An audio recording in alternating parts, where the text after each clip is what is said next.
What's up, EC?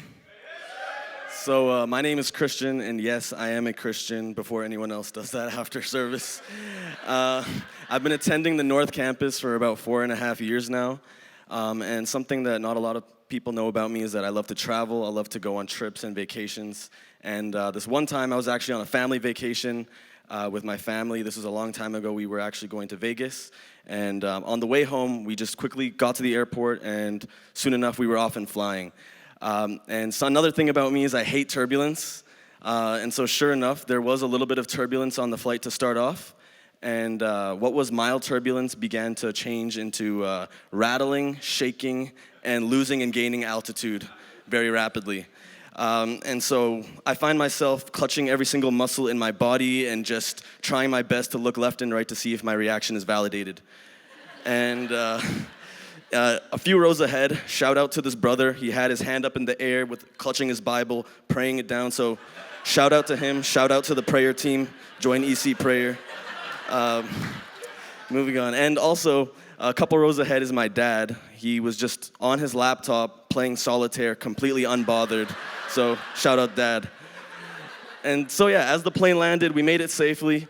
Me and my mom and my sister, we couldn't stop talking about how crazy the flight was, and my dad was just like, "What are you guys talking about? I don't know what you're talking about." And so the reason why I told this story here today is because I couldn't help but relate it to Luke 8. So in Luke 8, the disciples and Jesus wanted to cross to the other side of a lake, and they decided, let's cross through the middle of this instead of walk around. So they got into a boat and they set sail, and all of a sudden, a large storm comes down, and all the disciples go crazy, full of worry, stress, and commotion. And they wake up Jesus, and Jesus gets up and he calms the storm.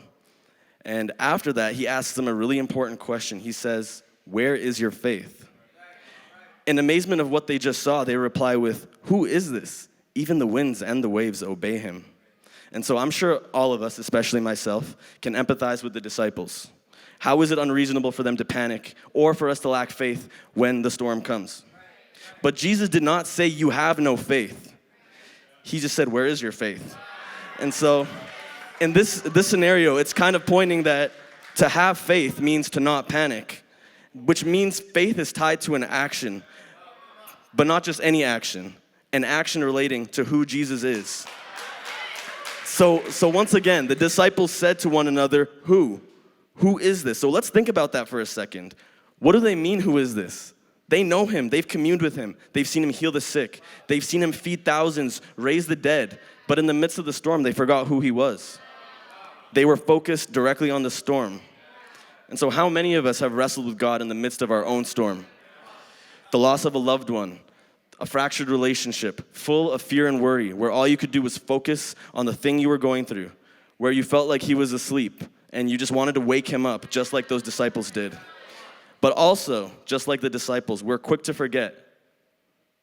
We're quick to forget who Jesus is in the midst of the storm.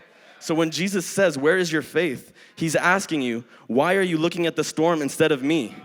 You know me. Why are you afraid?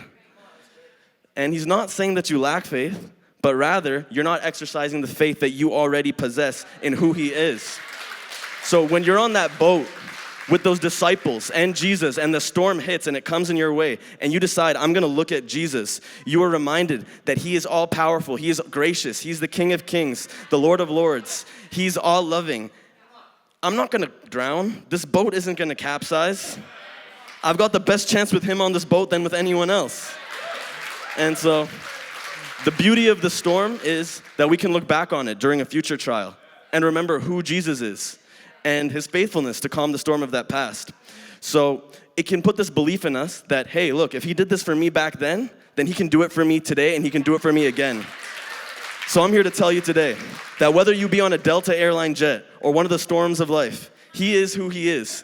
And the Bible says he's the same yesterday, today, and forever. So let's rise up, church. Let's exercise our faith in who Jesus is and remind ourselves and others of what he's done for us. Thank you.